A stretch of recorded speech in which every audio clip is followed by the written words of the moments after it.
Muy bien, jóvenes, iniciamos con los trastornos hidroelectrolíticos. Prácticamente el primer tema es trastornos del sodio. Balance hidrosalino, prácticamente debemos recordar que tenemos una osmolaridad o osmolaridad extracelular entre 280 y 296. A fines prácticos es 290 más menos 10. Esos son los valores que tomaremos como normales. Normalmente tenemos una cantidad de agua en el cuerpo que es 60% del contenido corporal del agua o el agua corporal total para hombres y 50% del agua corporal total para mujeres. ¿Qué quiere decir eso? Que si yo peso 70 kilos, tendré 42 litros a 40 litros de agua específicamente en el cuerpo. Prácticamente se distribuyen 2/3 de esa cantidad del agua corporal, que es el 60%, para hombres, 2/3 se distribuyen en el espacio intracelular y en el espacio extracelular 1/3. Prácticamente la parte o el ion más importante que vamos a ver dentro del espacio extracelular es el sodio. Este sodio determina el 86% de la osmolaridad extracelular. Es el principal condicionante de la concentración de sodio en el plasma, es el contenido de agua, y prácticamente es el que tiene mayor actividad osmolar junto con la glucosa. Cifras normales de sodio de 135 a 145 miliequivalentes por litro. Para fines prácticos tomaremos un miliequivalente equivalente a 1 milimol y en total es igual a 23 miligramos. Trastornos del sodio prácticamente son debidos a cambios en el agua corporal total, más cambios del sodio, pero específicamente más el agua, pero hiposmolaridad con cambios rápidos sobre el volumen cerebral, es decir, estos cambios que inducen hipo o hiperosmolaridad prácticamente tienen como sitio de actividad o sitio de acción las neuronas. Tenemos dos hormonas que se encargan de la situación del agua a nivel del cuerpo, la ADH, que acuérdense que es la principal hormona que regula la concentración de sodio a través de regular la cantidad de agua que se absorbe, y la aldosterona, principal hormona que regula el contenido de sodio corporal total. Esto es porque absorbe la mayor cantidad de sodio a través del túbulo colector cortical. Aunque recuerden ustedes que la principal cantidad de sodio prácticamente está absorbida a nivel del túbulo proximal, la angiotensina 2 es uno de los principales elementos que hace esa absorción al 65%, y la angiotensina 2 depende mucho del sistema renina-angiotensina-aldosterona, que es prácticamente la vía final o su vía final es prácticamente la aldosterona que actúa en el túbulo colector. Por eso se menciona que es la principal hormona que regula el contenido de sodio corporal. Pero bueno, recordemos nosotros la hormona antidiurética, principal hormona que regula el sodio al regular el agua. Prácticamente tenemos situaciones normales en donde se va a sintetizar y a liberar situaciones de hiperosmolaridad, arriba de un 1% de la osmolaridad, o que aumente un 1% de la osmolaridad total, o por arriba de, o que alcance 301 miliosmoles el plasma, prácticamente se empieza a liberar lo que es la hormona antidiurética. Si hay situaciones donde disminuye el volumen arterial efectivo, en donde hay actividad de la angiotensina 2, prácticamente se libera la hormona antidiurética para realizar su actividad sobre el túbulo colector medular, y prácticamente nos permite mantener una orina o nos genera una orina prácticamente concentrado, que puede variar la osmolaridad urinaria de 60 hasta 1200 milosmoles, que es la máxima actividad de la hormona antidiurética. La aldosterona, por el otro lado, también regula la entrada o la presencia de sodio en el cuerpo.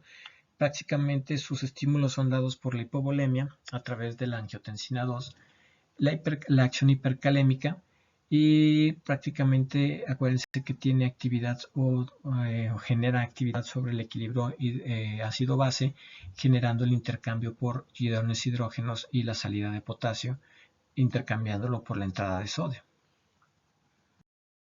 Prácticamente tenemos algunos mecanismos más envueltos en la regulación del transporte de sodio. Entonces, a partir de hablar de trastorno del sodio, estamos hablando de la afectación que puede haber en dos hormonas, hormona antidiurética y hormona aldosterona. Pero también tenemos otros mecanismos. Prácticamente el contenido de sodio y el volumen extracelular o el líquido extracelular, ese que encontramos a nivel intersticial y a nivel intravascular, prácticamente es sensado a través de distintos receptores.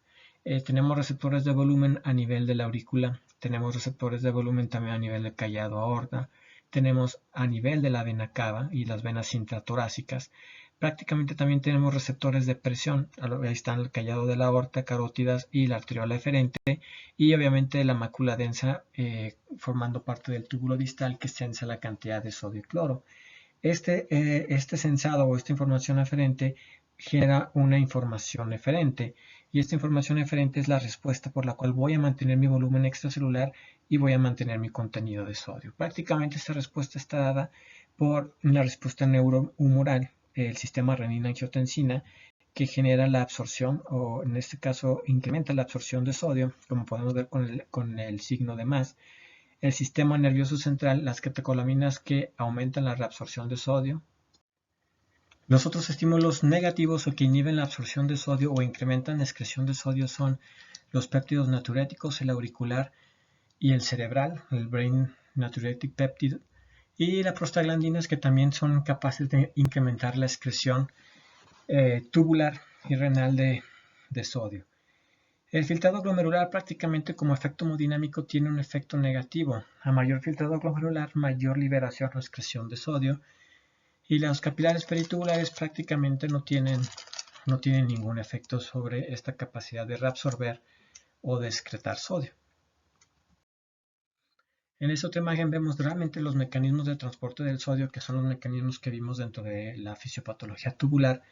El más importante es recordar, 65% de reabsorción de sodio bajo control hormonal. Eso es importante porque no lo habíamos visto como tal. Túbulo proximal a través de angiotensina 2, nervios simpáticos o actividad simpática a través de catecolaminas y receptores acoplados a proteína G, y algunas fuerzas o capilares peritubulares. Prácticamente tenemos la absorción de sodio. Aquí solamente recordar lo que les había hablado. Tenemos la absorción con el simportador de glucosa, y aquí es donde actúan algunos inhibidores o medicamentos modernos para la diabetes, como las canaglifosinas, que prácticamente inhiben este simportador de glucosa. Y tenemos también el otro elemento que se encarga de la mayor absorción de sodio en este segmento, que es la bomba de sodio hidrogeniones, que puede ser llegada a inhibir a través de inhibir la anhidrasa carbónica a través de la acetazolamida. Todos los demás segmentos muestran los niveles de sodio que habíamos visto en promedio, su absorción y qué diurético inhibe su absorción. Esto es importante, este concepto, porque entonces los diuréticos de ASA tienen o disminuyen el 25% de la absorción de sodio o incrementan al 25% la fracción excretada de sodio. Los diuréticos tiazídicos incrementan la fracción excretada de sodio en 6%, y los diuréticos del tubo colector, la amiloride, que funciona sobre el ENaC, principalmente tiene un 2 a 3% de fracción excretada de sodio, y la espironolactona también tiene un 2 a 3% de la fracción excretada de sodio. Acuérdense que los dos, uno actúa sobre el receptor de mineralocorticoide de aldosterona, la espironolactona, y la amiloride principalmente o solamente sobre lo que es el canal ENaC de sodio. Importante que recuerden este concepto: fracción excretada de sodio es lo que va a bloquear de absorción de sodio, y obviamente también de agua, aunque el agua es más difícil de medir, pero prácticamente todos los diuréticos afectan la absorción de sodio. Este es el principal efecto farmacológico de los diuréticos: inhibir la absorción de sodio e incrementar su excreción en el porcentaje en el cual, dependiendo cuál es el mecanismo que yo esté inhibiendo, ese es el porcentaje en el que se excreta el sodio. Equilibrio salino, perdón. El 60% del peso corporal es agua, 60% de ese peso, 60% se distribuye en el espacio intracelular y 40% extracelular. Ahorita vamos a ver una imagen para que quede un poquito más bien entendido. El espacio extracelular se distribuye 75% intersticial y 25% intravascular, y el registro entonces del peso es el método más viable para evaluar las variaciones de agua corporal. Si mi agua corporal total es 60% de mi peso, prácticamente a través del pesaje tendremos una información más válida de las variaciones. Otros elementos que hay que recordar: tenemos un compartimento intracelular compuesto por potasio, grupos fosfato, magnesio, proteínas y ácidos, iones hidrógeno principalmente, y un compartimiento extracelular que es el sodio, cloro, calcio, bicarbonato y glucosa. Los osmóticamente más importantes del extracelular siguen siendo sodio y glucosa. Prácticamente entonces nos lleva a un concepto: la osmolalidad, que es el número de partículas, o osmolaridad en algunos otros libros, es el número de partículas de soluto por volumen de solvente, es decir, osmolaridad de sodio por 2 más glucosa entre 18 más urea entre 5.6 milosmoles por litro. En el caso de la glucosa y la urea, los valores en miligramos por litro deben dividirse por lo que son su peso molecular. Y prácticamente si utilizamos el nitrógeno ureico o el BUN, debemos dividirlo entre la urea entre 2.14. Pero bueno, lo importante es que realmente la osmolaridad nos enfoca o se enfoca en 2 osmoles del líquido extracelular, sodio y glucosa al ver esta fórmula. La urea realmente no tiene, ya vimos que sí es un efecto importante en el sistema multiplicador contracorriente, formando parte de lo que más absorbe aparte de agua, la hormona antidiurética. Y prácticamente el único problema es que realmente lo que debemos de utilizar en clínica es la llamada tonicidad. La tonicidad es la fracción de la osmolaridad producida por solutos efectivos osmolamente o con cantidad o fuerza osmolar efectiva. Esto es, los solutos que no atraviesan las membranas plasmáticas en forma pasiva, principalmente glucosa y sodio. Por eso, prácticamente para establecer la osmolaridad no se toma en cuenta la osmolaridad activa o la osmolaridad realmente efectiva se le llama tonicidad, y la fórmula de la tonicidad es sodio por 2 más glucosa entre 18, y prácticamente la emplearemos para poder establecer la osmolaridad o tonicidad plasmática. Este es un ejemplo de la distribución normal de agua y electrolitos prácticamente en el líquido intracelular, que son en este ejemplo es para una persona de 70 kilos. Tenemos 25 litros en el líquido intracelular conformado principalmente por potasio, grupos fosfatos, proteínas, magnesio e hidrógeno. Todo en continuo movimiento a través de la bomba ATPasa sodio-potasio dentro de la membrana que está en contacto con el líquido intersticial. Y el líquido intersticial y el plasma o el líquido intravascular o plasma, prácticamente entre los dos forman el líquido extracelular. El líquido extracelular en conjunto son 15 litros. Recuérdense que son 2 tercios o 75% para el intersticial y 1 tercio para el plasmático. Más o menos es así como se divide, 2 litros, 3 litros. Entonces realmente siempre que tenemos alteraciones en el volumen hemodinámico o en el sistema cardiovascular, recuérdense que principalmente estamos solamente teniendo alteraciones en la composición del líquido intravascular o plasmático que forma parte del extracelular. El líquido extracelular prácticamente está conformado por niveles o de osmoles activos como el sodio, glucosa. Tenemos calcio, cloro y bicarbonato. El bicarbonato que utilizamos ahí como principal buffer a nivel extracelular para las situaciones de acidosis. El primer tema entonces de hablar de trastornos del sodio después de este pequeño repaso es la hiponatremia.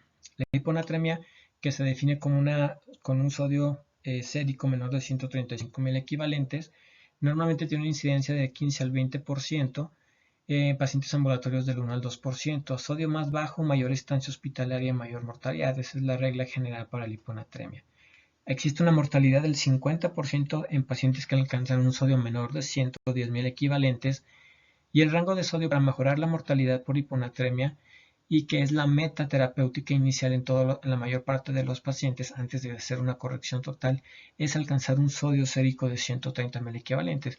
Sigue siendo hiponatremia, pero es una hiponatremia leve, y a partir de 130 para arriba prácticamente la mortalidad es menos del 0.5%. La clasificación la hacemos de acuerdo al nivel de sodio. De 135 en los libros a 130 es leve, 125 a 129 es moderada y menor de 125 se considera un sodio sérico con clasificación grave. Dentro de la fisiopatología de trastornos del sodio, sobre todo de la hiponatremia, prácticamente traté de hacerlo un poquitito más sencillo. Regla general, la hiponatremia siempre se debe a un exceso de agua sobre concentración de sodio, casi siempre debido a una actividad o la actividad del ADH. Prácticamente sabemos que el ADH puede ser sintetizada y secretada de manera apropiada para estados de hipovolemia o en aquellos en los cuales existe disminución de la presión arterial efectiva. Pero también hay situaciones en las cuales puede ser secretada de manera inapropiada, como es la secreción inapropiada de hormona antidiurética, que es el trastorno que veíamos en la cual hay un trastorno inflamatorio o tumoral hiperproductor de hormona de ADH, perdón. Raramente la ADH está suprimida, pero los riñones mantienen la capacidad o un sodio sérico normal. Ahora, hay dos situaciones importantes. La llamada polidipsia primaria y lo que es el consumo potomanía de cerveza o consumo de cerveza y la dieta de té y tostadas. Vemos una dieta de poca cantidad de osmoles o poca cantidad de alimentos que generan poca cantidad de osmoles. En el primer caso, la polidipsia primaria, que es un trastorno casi siempre acoplado a esquizofrenia, un trastorno psiquiátrico, normalmente se genera la ingesta de cantidades masivas de agua, normalmente más de 12 litros por día, y obviamente esa cantidad de agua sobrepasa la capacidad que tiene el riñón de poder concentrar la orina. Y normalmente esa capacidad o esa ingesta de agua generan, al final de cuentas, con la poca cantidad o con la cantidad de osmoles que se generan a través de la dieta, prácticamente no puede absorber esa cantidad de esos 12 litros de agua y sobrepasan esa capacidad, generando retención del agua que no puede ser excretada de manera correcta. Más o menos es algo así, tratando de hacerlo muy sencillo. Mucha agua, dieta normal, esa mucha cantidad de agua no puede ser excretada de manera suficiente, por la que no incrementó tampoco la cantidad de osmoles que puedan irse junto con el agua, y esto tiende a hacer que el riñón forzosamente retenga esa agua en exceso y genere retención de líquido, y por lo tanto a mayor líquido a nivel del espacio extracelular y a nivel intravascular tenemos menos sodio por dilución. En la dieta de té y tostadas y o potomanía por cerveza, ingesta de cerveza para los borrachines que no me les gusta tomar cerveza, prácticamente tenemos una baja entrada de solutos o de alimentos con un aumento en la cantidad de agua, porque realmente en el caso de la cerveza pues es mayor cantidad de líquido, y en el caso del té, que son líquidos hipotónicos, realmente también es mayor cantidad de agua. Prácticamente tenemos una muy baja ingesta, muy poca capacidad de formar osmoles o osmolaridad urinaria, y prácticamente la cantidad de agua sigue excediendo la cantidad de osmoles, y por lo tanto también vuelve a haber retención de líquidos. Prácticamente en uno es mucha agua que tomas y en el otro es mucha agua que tomas aparte con bajo contenido nutricional o con bajo contenido de formación de solutos. Por lo tanto, la ingesta de solutos, que habitualmente se manifiesta con una osmolaridad urinaria menor de 100, prácticamente la ingesta de solutos es insuficiente para excretar la carga diaria de agua. Esto es en la dieta de pan tostado y té o la potomanía por cerveza, en los cuales se la pasan consumiendo cerveza en lugar de comer. Esa es una de las dos situaciones en las cuales hay que tener cuidado, porque no se maneja la misma fisiopatología de exceso de hormona antidiurética. Protocolo de estudio. Para todo paciente con hiponatremia, lo primero que hay que hacer es medir el sodio plasmático. Segundo protocolo o segunda parte es medición de la osmolaridad plasmática. Eso generalmente ustedes la tenemos que calcular a través de la fórmula de la tonicidad. El tercer paso es valorar el estado de volumen del paciente. Es el paso más difícil porque tenemos que hacer la clínica y prácticamente tenemos que establecer que mi paciente esté hipervolémico, hipovolémico o euvolémico. Los signos vitales, prácticamente presión arterial, presión de pulso, taquisfigmia, hiposfigmia, la hipotensión ortostática, la respuesta a elevar los pies a 45 grados, que es la respuesta de elevación positiva, el checar la presión venosa yugular, la hidratación de mucosas, la turgencia de la piel, la presencia de edema, y 3 elementos laboratoriales que nos pueden establecer si el paciente realmente está con activación del sistema renina-angiotensina. El sistema renina-angiotensina, recuerden que tiene la capacidad de preservar el sodio, incrementar la presión, pero también tiene la capacidad de generar la elevación de urea de manera desproporcionada, y obviamente si esta urea está muy por arriba de la creatinina, pues hablamos de que existe esta activación del sistema renina. Y el ácido úrico también, junto con la actividad de la angiotensina 2 en el túbulo proximal, incrementa su reabsorción, generándose o aumentándose de manera desproporcionada. Entonces, ácido úrico y urea normalmente los vamos a ver siempre que tengamos el sistema renina-angiotensina-aldosterona activado por situaciones de hipovolemia o disminución del volumen arterial efectivo. El cuarto paso es medir ya la osmolaridad urinaria o calcular la osmolaridad urinaria y realizar la medición de sodio y potasio urinarios. Entonces, prácticamente los primeros 3 pasos son de cajón para poder establecer el tipo o la clase de hiponatremia. que es este siguiente tema. La hiponatremia pues se va a dividir en una hiponatremia hipotónica o hiposmolar, aquella que tiene una hipotonicidad menor de 280 miliosmoles, es decir, a nivel plasmático. Y tenemos otros tipos de hiponatremia. La hiponatremia hipotónica realmente es la hiponatremia verdadera y es en la que se basa el estudio de aquellos pacientes con sodio bajo. Una vez que yo establecí primero que tenía un sodio menor de 135, tengo una osmolaridad plasmática o tonicidad plasmática menor de 280, establezco que ya tiene una hiponatremia hipotónica. Esto es el primer nombre. Y el tercer nombre lo hago a través de establecer cómo está el estado de volumen del paciente, estableciendo su clasificación en hipovolémico, euvolémico o hipervolémico. Ese sería el tercer apellido de la hiponatremia. Si yo voy a tener como clasificación una hiponatremia hipotónica hipovolémica, una hiponatremia hipotónica euvolémica o una hiponatremia hipotónica hipervolémica. Prácticamente estas hiponatremias tienen sobre todo actividad, o su clasificación también depende de la actividad de la hormona aldosterona. Entonces más o menos ahorita nos quedamos con esta información para más adelante ver algunas otras situaciones. Entonces, protocolo de estudio es establecer qué tipo de hiponatremia me estoy enfrentando para posteriormente realizar la valoración. Prácticamente son 5 pasos. Mi clasificación o etiología de la hiponatremia es: primero, hiponatremia sérica. ¿Realmente está por debajo de 135? Sí. ¿Cómo está la osmolaridad plasmática o tonicidad plasmática? La mido o la calculo. Si es por debajo de 280, que en este caso les digo, el único problema con los libros es que muchos vienen con distintos rangos, pero nosotros nos quedamos de 280 para abajo para una osmolaridad plasmática baja. Tenemos que establecer de todas maneras en la hiponatremia hipotónica o hiposmótica, que es la de menor de 280, prácticamente el volumen extracelular, que es el tercer paso, que es el que les digo que es sacado clínicamente. Si mi volumen extracelular está disminuido, es una hiponatremia hipotónica hipovolémica y prácticamente necesito el cuarto y quinto paso, que es medir el sodio en orina, el potasio en orina y la osmolaridad urinaria. Prácticamente a través de eso puedo establecer cuál es la causa de ese tipo de hiponatremia. Si mi sodio sérico, mi sodio, en este caso mi sodio urinario es menor de 20.000 equivalentes por litro, prácticamente lo que tengo son pérdidas extrarrenales.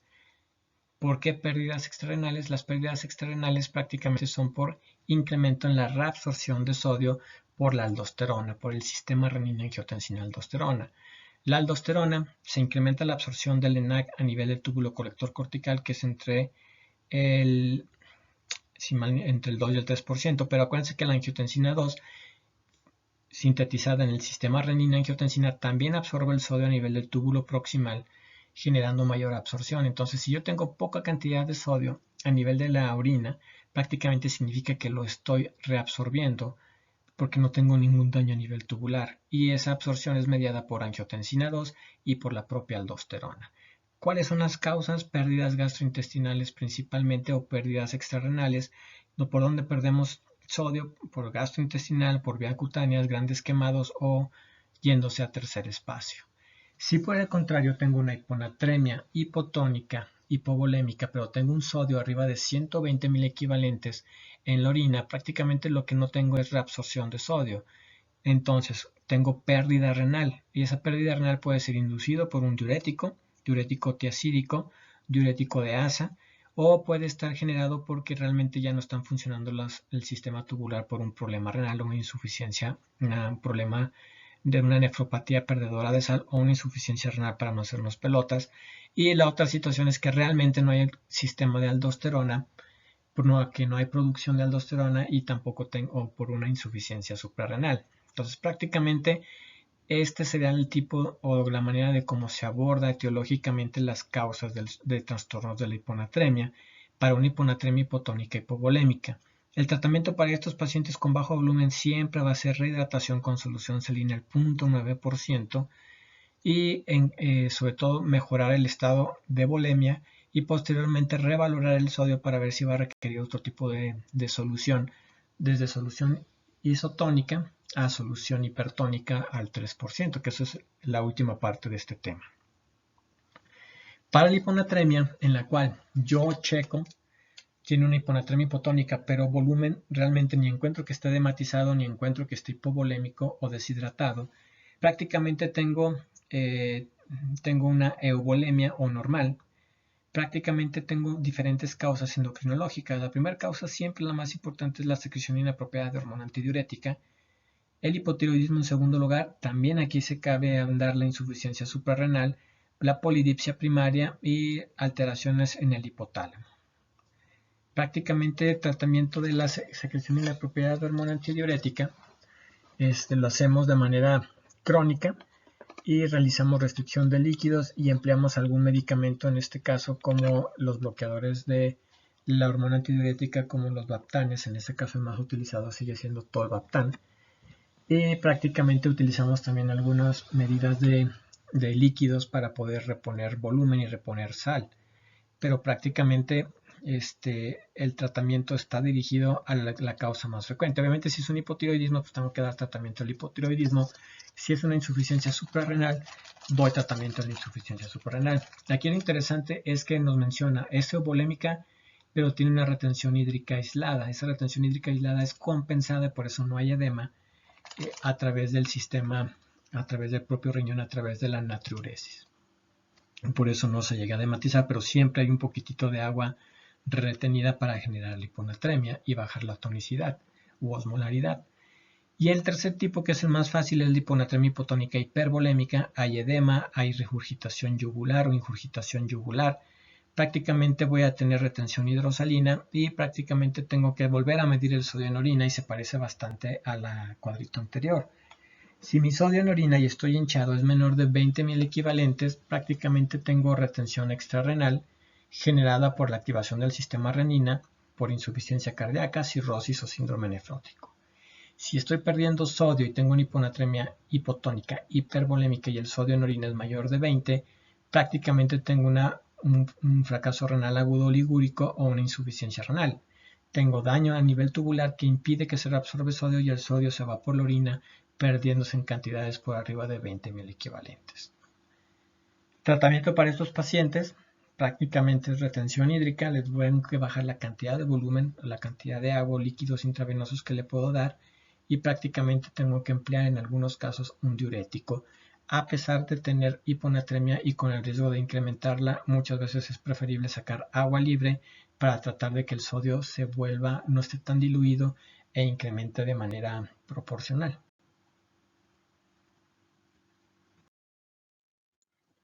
Ahora, la hiponatremia hipotónica no es el único tipo de hiponatremia. También tenemos la hiponatremia según la osmolaridad. La hiponatremia puede tener una osmolaridad o osmolaridad normal y se le llama pseudohiponatremia. Es decir, osmolaridad normal, acuérdense, plasmática, y se conoce con el nombre de pseudohiponatremia. Tenemos como causas triglicéridos arriba de 1500, proteínas plasmáticas arriba de 10 gramos por decilitro, o lavado vesical con sorbitol o glicina o politinglicol. Prácticamente estas sustancias pasan, se reabsorben y en este caso los triglicéridos o las proteínas plasmáticas se encuentran en supercantidad a nivel plasmático, y las máquinas que captan el sodio o que miden el sodio prácticamente captan estas sustancias y te lo captan como si el sodio estuviera bajo, pero con una osmolaridad normal, siendo una pseudohiponatremia porque realmente hay un elemento sobresaturando esa capacidad del sodio a nivel plasmático, ya es captado por las máquinas. No es realmente que exista una hiponatremia verdadera, es una pseudohiponatremia. Por otro lado, tenemos la hiponatremia con osmolaridad elevada, en la cual tenemos realmente aquí sí tenemos una osmolaridad elevada y sí tenemos una hiponatremia. Prácticamente el otro elemento osmolar que es prácticamente que puede inducir este efecto es la elevación de la glucosa, principalmente en pacientes diabéticos. Cada aumento de 100 miligramos por decilitro de glucosa se debe o disminuye entre 1.6 a 2.4 milimoles del sodio por arriba de los 100 miligramos hasta un máximo de 400 miligramos. El otro elemento capaz de generar hiponatremia dilucional por estas sustancias es el llamado tratamiento con el manitol, con un diurético osmótico, que es un diurético polisacárido o polipeptídico. Entonces prácticamente en esta situación por hiperglucemia, por tratamiento con manitol, ahí sí va a haber una hiponatremia, pero van a generar, o como tienen tanta fuerte osmótica, generan una osmolaridad plasmática elevada. Para la hiponatremia hipotónica eubolémica prácticamente hablamos que la secreción inapropiada de hormona antidiurética es la principal causa. Aquí solamente hay que recordar dos situaciones. Puede haber secreción inapropiada por producción a nivel del sistema nervioso central, sobre todo alteraciones vasculares inflamatorias o infecciosas o traumatismos, y puede haber también secreción inapropiada de hormona antidiurética por producción ectópica por problemas pulmonares, desde neumonías hasta carcinoma de células en avena pulmonar y carcinoma o cáncer en otras áreas en donde puede haber otro tipo de células que pueden inducir la producción de ADH. A nivel pulmonar prácticamente está generado por incremento en la capacidad de formar angiotensina 2. Recuerden que la angiotensina 2 es por sí solo capaz de pasar al hipotálamo, al núcleo supraóptico y paraventricular y generar la liberación de hormona antidiurética. Múltiples fármacos, de los cuales ahorita vamos a ver los más frecuentes que tenemos que evaluar ante un paciente que probablemente pueda tener una secreción inapropiada. La enfermedad o la secreción inapropiada realmente se va a valorar completamente ya en endocrinología. Entonces, prácticamente para sospechar de una secreción inapropiada de hormona antidiurética tiene que tener el diagnóstico de una hiponatremia hipotónica eubolémica, más algunos otros criterios que no los vamos a ver ahorita. Volvemos a ver el cuadrito de clasificación del tipo de hiponatremia hipotónica. Ahora va para establecer otra situación importante. Aquí tienen mayor cantidad de causas de las hiponatremias, pero si se fijan aquí varía el valor. Mientras que en la primera tabla que vimos venía valor de menor de 20 o más de 20, prácticamente aquí ya viene un valor de sodio urinario menor de 10 y ya te indican las pérdidas extrarrenales, gastrointestinales por vómito, diarrea, tercer espacio, por pancreatitis, quemaduras, etc. Es importante hacer esta aclaración. La mayor parte de todos los libros más recientes te mencionan desde hace 2 o 3 años que el sodio urinario menor de 10 es aquel en el cual tenemos la actividad de reabsorción de sodio por el aldosterona y por la angiotensina 2. Todavía hay uno que otro libro por ahí en el cual se menciona ese valor de menos 20, pero prácticamente para nosotros es menor de 10. Eso es importante podérselos aclarar, y sospechamos que existe incapacidad para absorber el sodio a nivel tubular por uso de diuréticos, por daño renal o nefropatías perdedoras de sal, cuando sean siempre arriba de 20 milimoles por litro en orina. Lo mismo es para los demás. Si tengo un sodio urinario para la eubolémica mayor de 20, prácticamente sospecho de la secreción inapropiada de hormona antidiurética, hipotiroidismo, insuficiencia suprarrenal, etc. Y para la hipervolémica, prácticamente igual, es menor de 10 o mayor de 20 el valor que debemos de tener. Es importante que lo recuerden. Este valor sí viene al principio en el primer rectángulo que se ve en la clasificación donde está el protocolo de estudio. Traten de aprenderlo de esa manera y solamente agregan las enfermedades que, aprendiéndolo de esta manera de es absorción o disminución o excreción de sodio, es más sencillo que lo puedan tener.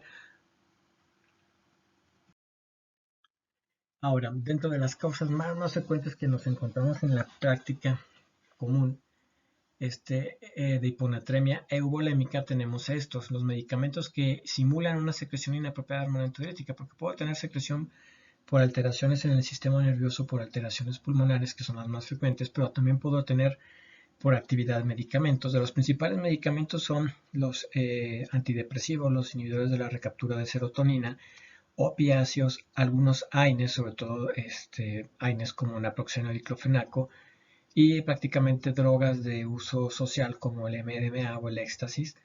Y hay un medicamento que es el diurético tiazídico, que teóricamente se supondría que podría darme una hipovolemia, sí me puede dar una hipovolemia inicialmente, pero casi siempre, después de que me da una hipovolemia y si hubo una capacidad de equilibrio, prácticamente sí puede inducir una hiponatremia euvolémica, que eso lo vamos a ver en un capítulo ahorita enseguida, de qué características tiene la intoxicación por diuréticos tiazídicos. ¿Por qué los tiazídicos hacemos este hincapié? Es la primera vez que hacemos este hincapié. Prácticamente porque los diuréticos tiazídicos son drogas de elección para pacientes hipertensos de primera instancia. Los tiazídicos o los diuréticos tiazídicos, acuérdense que les he dicho en las pláticas anteriores, son medicamentos que se siguen empleando como primera elección para pacientes que no tienen algún otro problema, insuficiencia cardíaca, enfermedad renal, para mejorar el control hipertensivo y mejorar a 4 y a 5 años con disminuirles el riesgo cardiovascular por el efecto de hiperpolarización a nivel del músculo liso, de las arteriolas y de las arterias y venas, y teniendo el único efecto indeseable de generar disminución de la secreción de insulina. Pero bueno, ahorita lo vamos a ver.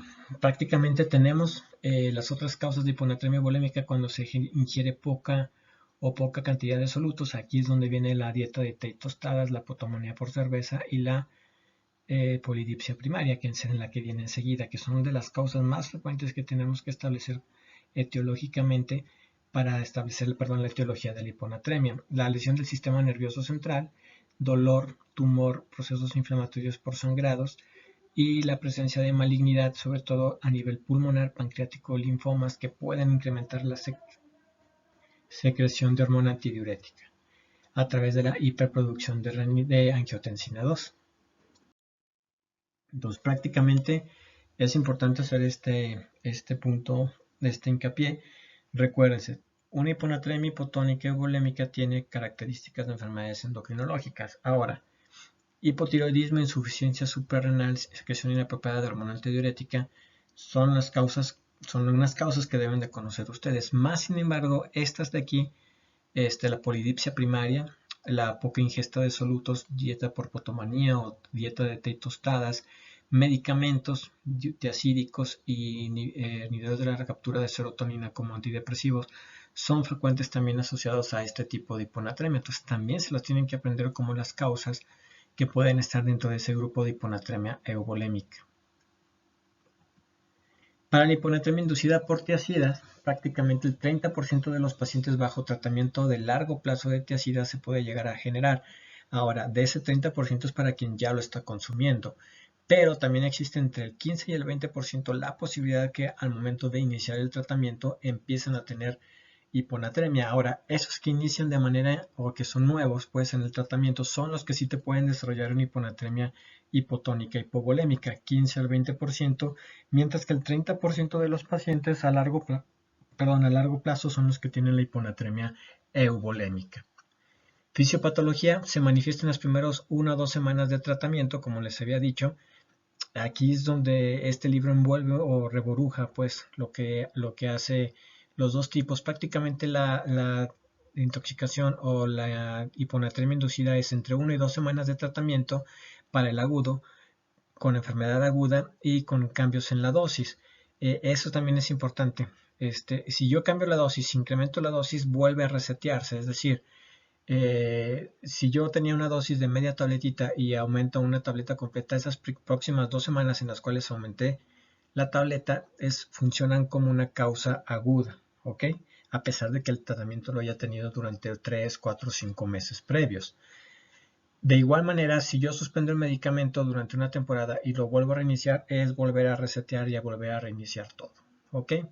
Normalmente se tiene que checar al momento de que se inicia una tiacida el sodio en una semana o 1 o 2 semanas y estar pendiente del estado clínico, principalmente porque puede haber euvolemia o puede haber moderadamente hipovolemia. Ahora, en el paciente que ya lo toma, prácticamente entonces el riesgo es para que él cambie de dosis. Eso es importante, el que va a necesitar tomar más dosis o que cambió de tipo de medicamento aunque pertenezca a la misma familia. Es importante que les quede claro esto. Y los factores de riesgo son para los ancianitos, para aquellos con índice de masa corporal bajo, alcohólicos, y prácticamente estamos obligados a estar midiendo el sodio de manera controlada durante el primer mes, durante las primeras 2 semanas, el primer mes y después cada 3 meses para evitar la presencia de hiponatremia. Ahora, ¿por qué se agrega este tema? Prácticamente porque decidieron en el examen nacional empezar a meter casos de hiponatremia inducida por tiazidas, cortesía de uno de mis compañeros que le encanta hacerlo sufrir. Ahora, el cuadro clínico prácticamente está dado por el grado de sodio y la disminución de sodio, leve, moderado y grave. Aunque aquí la gravedad no la marca como menor de 120 y séricamente decía que era menor de 125. Entonces, esa es la otra situación que hay que aclarar. Prácticamente nosotros nos vamos por el grado o la presencia de síntomas graves para definir la cantidad de sodio como grave. Nos quedamos pues con la cantidad de sodio menor de 120 como criterio de gravedad. ¿Por qué? Porque los que tienen menor de 120 están estuporosos, tienen trastorno en el estado de la conciencia, en el estado de alerta, pueden pasar o poder tener deterioro rostro caudal, estupor, somnolencia, coma, pueden llegar a coma, pueden tener convulsiones y depresión respiratoria. Ese es el estado más grave de acuerdo al cuadro clínico. Los moderados, que es de 120 a 130, prácticamente tienen náuseas, vómitos, algo de desorientación, estado confusional, bradipsiquia, muy difíciles de establecer una causa. Y los leves, pues no se diga, pueden tener cefalea, déficit de atención, irritabilidad, trastornos en la marcha, tendencia a caídas, estados depresivos, etc. Muy generales ese tipo de sintomatología neurológica. Prácticamente entonces la gravedad es a partir de 120 o debajo de 120 mil equivalentes por litro, milimoles por litro, y son los que se pueden llegar o tener deterioro rostrocaudal, poder llegar a coma o requerir intubación o ventilación mecánica por depresión respiratoria. Siempre hay que establecer lo siguiente: determinar si la hiponatremia es aguda o crónica. Le llamamos crónica aquella que es mayor de 48 horas, aguda es menor de 48 horas. Hay que establecer la severidad de sintomatología independientemente del nivel sérico que nos está estableciendo el laboratorio. Y hay que recordar que existe una población en riesgo de complicaciones neurológicas: los alcohólicos, los desnutridos, los individuos con cirrosis hepática. Las mujeres principalmente son las que presentan mayor grado de intoxicación por tiazidas, hipoxia e hipocalemia. Son aquellos individuos en los cuales prácticamente se puede tener mayor índice o mayor riesgo de complicaciones neurológicas mucho más rápido que un paciente de características ambulatorias. El cuadro clínico es derivado del edema cerebral, del edema celular cerebral y la herniación cerebral. La hiponatremia crónica o casos leves permiten la eliminación de las neuronas de osmoles activos, potasio, aminoácidos, para protegerse del edema.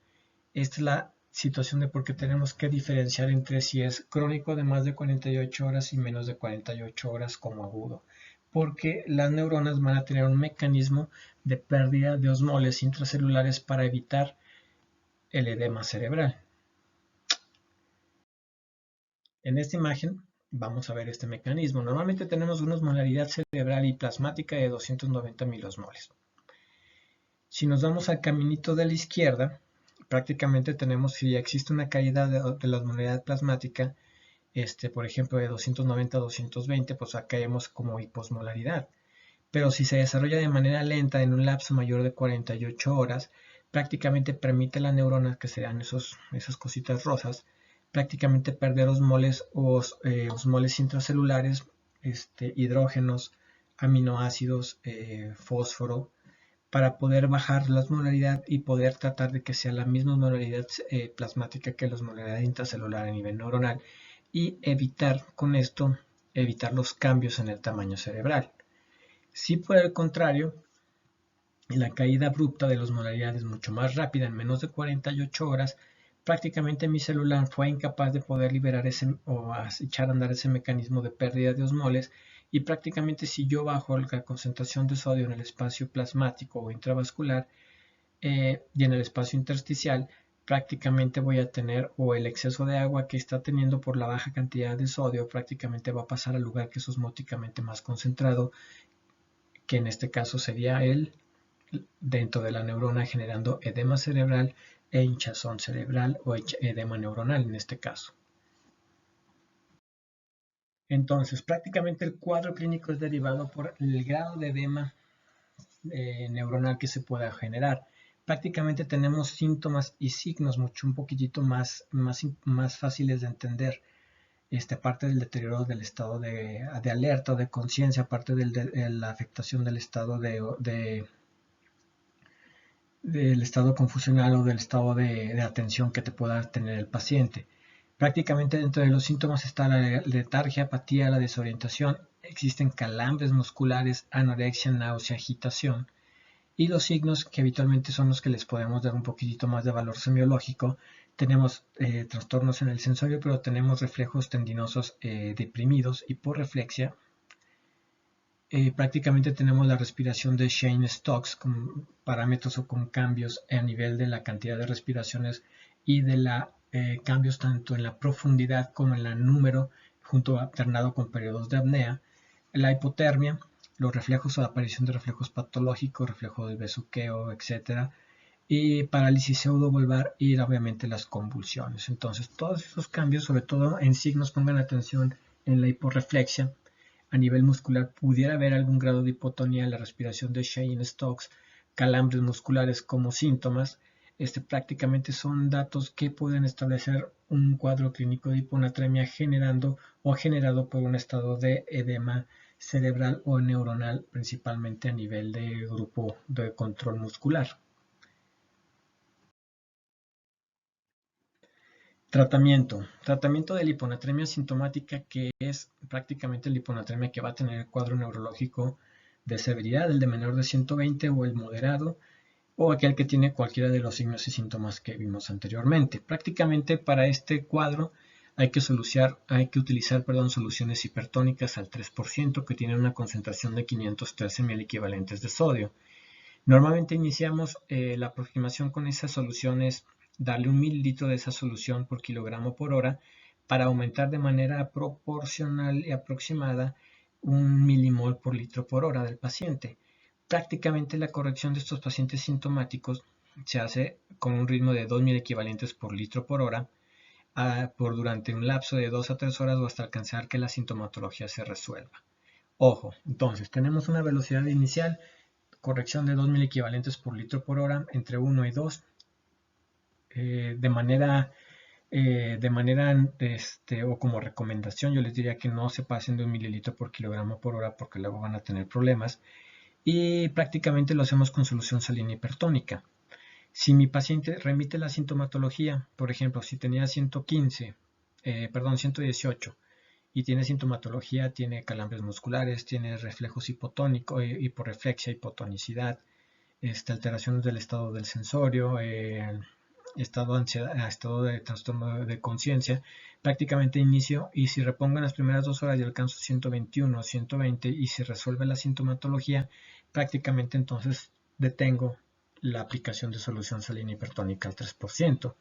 La solución entonces se hace con la infusión a 1 mililitro por kilogramo por hora, o se utilizan bolos de 100 mililitros de solución salina al 3% en pacientes sintomáticos.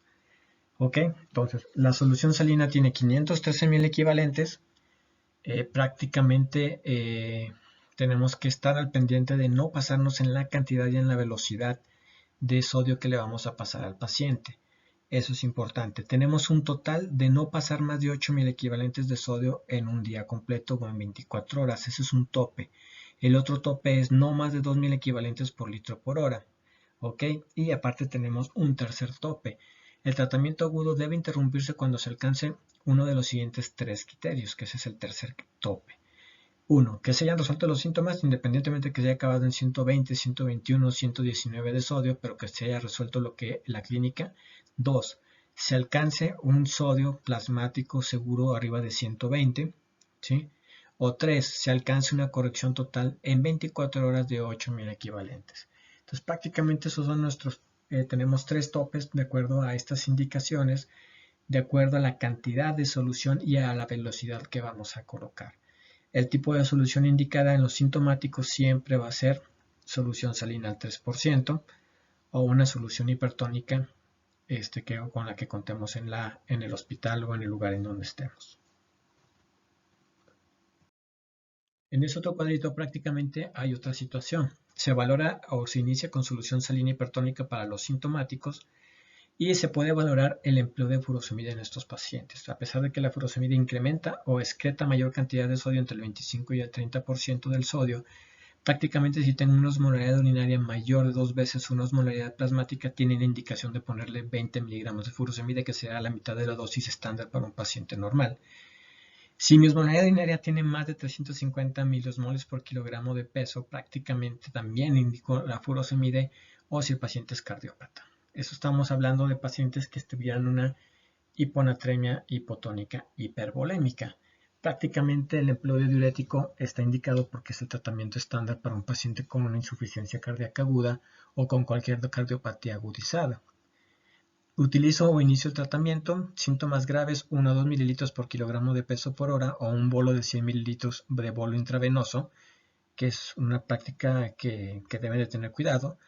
y los síntomas moderados de 0.5 mililitros kilogramo por hora. La recomendación es 1 mililitro por kilogramo por hora, no se les olvide en esa velocidad de infusión. Prácticamente si aumenta mi sodio en 1 milimol por litro, entonces disminuyo o aumento más bien el ritmo de perfusión en un 50 o un 100%, y si aumento más de 6 milimoles, interrumpo la solución salina, o si alcancé los 8 milimoles de 8 milicavalentes en 24 horas, también lo tengo que suspender. Sí, más o menos es un cuadrito, este cuadrito es un poquito complicado, pero más o menos es lo inicial que deben de valorar. Si el paciente está hinchado, tengo que utilizar diurético a pesar de que esté hiponatrémico. Si tiene una normalidad urinaria más de 2 veces la plasmática, también tengo que emplear porque necesito incrementar la cantidad de agua que tengo que desalojar junto con la reposición de sodio que voy a generar a través de la solución salina hipertónica. Entonces, este diagrama prácticamente la primera parte es la que nos va a funcionar a nosotros. La valoración prácticamente se hace aquí cada 2 horas. Muchas veces van a ver que en los servicios de urgencias lo hacemos cada hora, dependiendo de la capacidad del laboratorio, pero prácticamente es mínimo cada 2 horas que tienen que estar revalorando.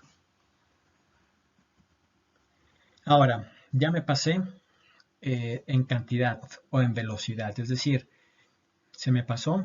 Estaba teniendo un paciente con 118 milimoles de sodio, se quitó la sintomatología y se nos olvidó suspender la solución salina hipertónica, y a las 4-6 horas ya tiene un sodio de 130. Se hizo una corrección de más de 12 miliequivalentes en un lapso de menor de 24 horas. Esos son los pacientes que se van a poner graves y que estoy generando iatrogenia. Prácticamente este paciente tiene alto riesgo de generar un síndrome de desmielinización osmótica. ¿Por qué? Porque si yo aumento de manera muy rápida la concentración de sodio en el líquido extracelular, estamos hablando específicamente en el extracelular, pues sí, la neurona se va a deshinchar porque el agua va a salir del espacio intracelular al espacio extracelular. El único problema es que si ese sodio incrementa demasiado rápido, se va a llevar más agua de lo normal y me va a llevar a que la neurona ahora se encuentre con deshidratación, y principalmente las neuronas que se empiezan a deshidratar son las que están a nivel del tallo cerebral, y al momento que se empiezan a deshidratar empieza a haber un fenómeno de desmielinización osmótica generado por ese cambio de osmolaridad y la salida de agua de manera abrupta, que empieza a tener consecuencias a nivel de ciertas interconexiones motoras. Esta es la desmielinización osmótica o la mielinólisis pontina, que es principalmente a nivel del tallo cerebral entre médula y puente. Si se supera el ritmo de corrección recomendado, o sobre todo si la anatremia de partida es menor de 120 y tiene factores de riesgo, los factores de riesgo son las embarazadas, los viejitos, los cirróticos, los que tienen hipocalemia, etcétera, los que habíamos visto anteriormente. Prácticamente lo que tenemos que hacer es iniciar o suspender esa cantidad de solución salina al 3% e iniciar solución glucosada al 5%, y estar volviendo a diluir ese sodio a través de solución glucosada. La solución glucosada no tiene sodio más que es glucosa con agua, y prácticamente la glucosa se metaboliza dentro de los primeros 45 minutos de la primera hora de estarla aplicando, y prácticamente es agua libre, es agua, por eso dice agua bioral, es agua libre, es agua que va a intentar diluir el sodio para evitar que tenga demasiada actividad osmótica y genere muchos cambios a nivel de las neuronas. Y si no funciona esto, o el sodio no empieza a volverse a diluir o a bajar, prácticamente lo que utilizamos es hormona antidiurética de manera sintética, que es la desmopresina, en aplicación subcutánea o en aplicación intranasal, para tratar de absorber mayor cantidad de agua a nivel del túbulo colector medular y tratar de diluir ese sodio para generar menos cambios osmolares en las neuronas. ¿Sí? Entonces, si se fijan, realmente lo que volvemos a hacer es a tratar de diluir el sodio como parte de las medidas que frenan la aparición de un síndrome de desmielinización osmótica o mielinólisis pontina. Prácticamente tenemos el otro grupo de hiponatremias que, gracias a Dios, es el más frecuente, casi 40%, 50%, entre el 60 y el 50%.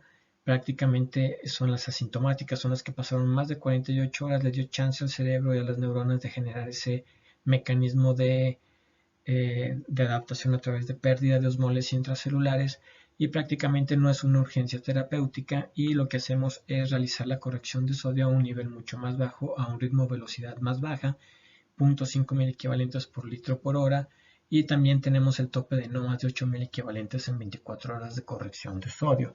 Para eso utilizamos la llamada fórmula de Adrogué, y esta fórmula de Adrogué prácticamente me ayuda a establecer el cambio o la cantidad de sodio que voy a tratar de subir por cada litro de solución que voy a emplear. Para esto prácticamente les mandaré un ejemplo escrito, ya que no lo podemos hacer en práctica, para que más o menos se fijen de cómo se utiliza, y prácticamente utilizamos las soluciones isotónicas al 0.9% o generamos nosotros la aplicación de un concentrado de sodio, que son unas ampolletas, se la ponemos a la solución del 0.9 y le vamos incrementando la concentración de sodio. Para tratar de hacer una solución más hipertónica. Así, por ejemplo, la tonicidad o la osmolaridad de la solución salina del 0.9%, que es de 154 mil equivalentes, prácticamente le vamos aumentando 30 mil equivalentes por cada ampolleta de concentrado de sodio, y a partir de eso podemos nosotros crear una solución hipertónica para estos pacientes que pueda corregir el sodio de manera más rápida y de manera aproximada con esta fórmula de Adrogué. La fórmula de Adrogué fue allá por el 1999 establecida desde hace bastantes años, y durante los últimos 10 años no ha tenido ninguna modificación y se sigue utilizando de manera amplia. Aunque es una fórmula aproximada, se utiliza de manera amplia, ya que permite evitar la situación de problemas de iatrogenia y la presencia del síndrome de melinólisis pontina. Importante que recuerden que el agua corporal total para hombres es de 0.6, para mujeres de 0.5, y para los viejitos 65 años para arriba es de 0.5, y para los hombres viejitos o para las mujeres viejitas de 0.45. Eso es para sacar el agua corporal total del paciente.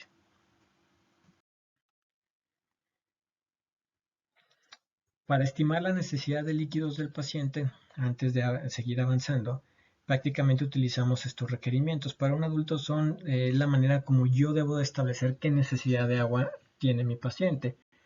Prácticamente tengo que tomar en cuenta lo basal. Lo basal prácticamente lo hacemos estableciendo: eres hombre adulto, te voy a dar 1500 mililitros por metro cuadrado de superficie corporal. Prácticamente utilizamos esta fórmula que se llama fórmula de Harris-Benedict, y si eres niño, pues prácticamente dependiendo del rango de edad y del peso te van a incrementar. Esta fórmula se utiliza bastante en pediatría, la utilizamos a través de la aplicación por kilocaloría, o una kilocaloría es un mililitro de agua, pero para adultos es más sencilla: 1500 mililitros por metro cuadrado de superficie. Entonces, prácticamente esta fórmula de Harris-Benedict acoplada a los adultos nos permite establecer: si tú tienes un peso y obtienes una proporción corporal de 1.5 metros cuadrados de superficie corporal, prácticamente lo multiplicas por 1500 para poder sacar la cantidad de agua que te toca de manera basal consumir ese día. ¿Ok? A esto, la otra manera de calcularlo es a través de mililitros por kilogramo de peso.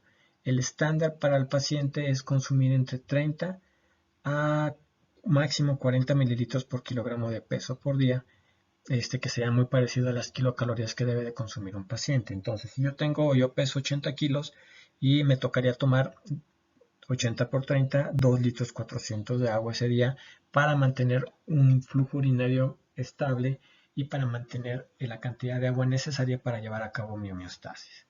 Más o menos espero que haya sido fácil de entender. Y la fórmula de Harris-Benedict sería 1500 por metro cuadrado. Para eso tendría que establecer la cantidad de metros cuadrados del paciente a través de la fórmula de Du Bois. El tratamiento de la hiponatremia hipotónica, entonces fíjense bien, prácticamente entonces mi hiponatremia verdadera es la hipotónica. Para la hiponatremia hipotónica hipovolémica, que tiene depresión de volumen porque estoy perdiendo agua al tercer espacio por pérdidas gastrointestinales o por pérdidas renales, prácticamente tengo que remover el estímulo de la hormona antidiurética, y lo que hago es repletar el volumen con solución salina al 0.9% o solución Harman.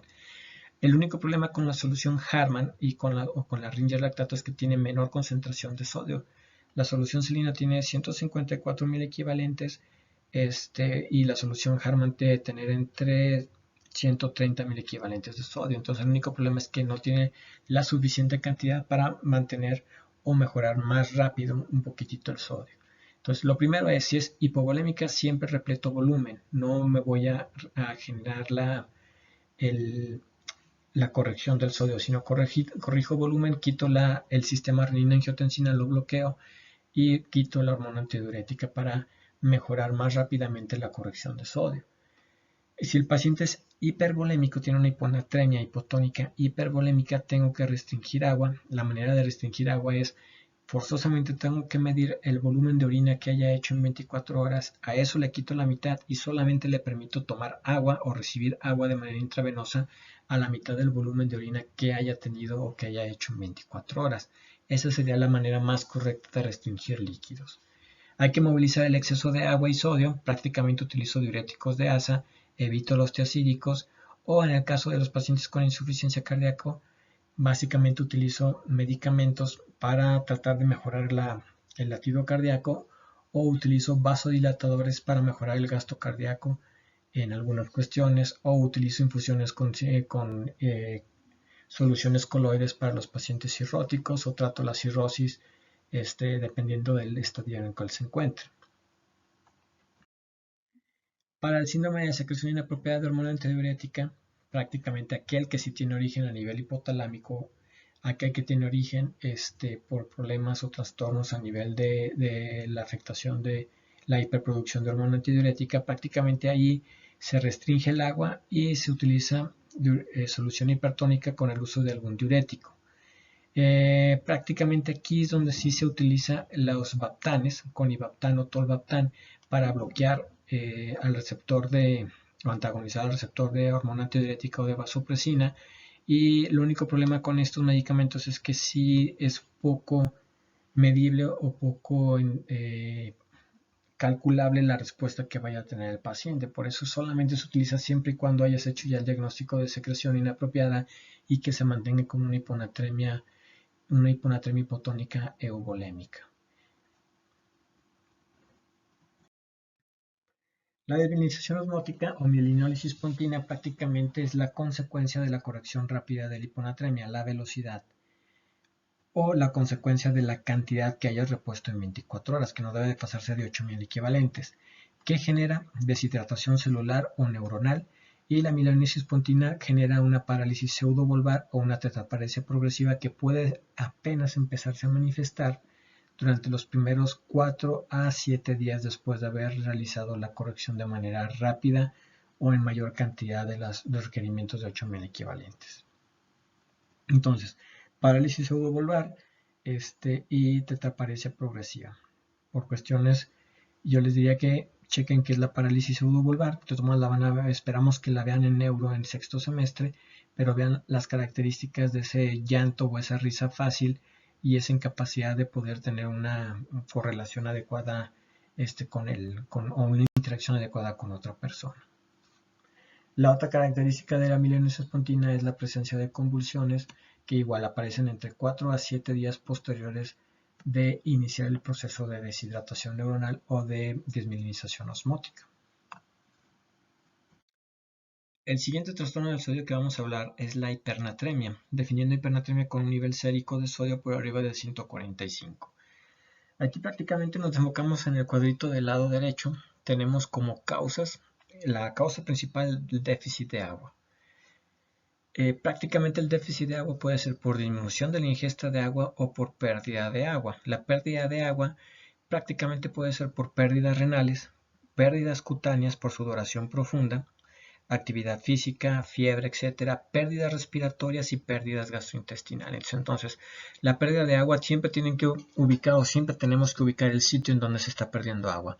Renal, cutáneo, respiratorio o gastrointestinal. En cualquiera de esos 4 aparatos o en esos 4 sistemas puede haber pérdida de agua. La disminución de la ingesta de agua es por incapacidad para tener aporte, porque realmente no hay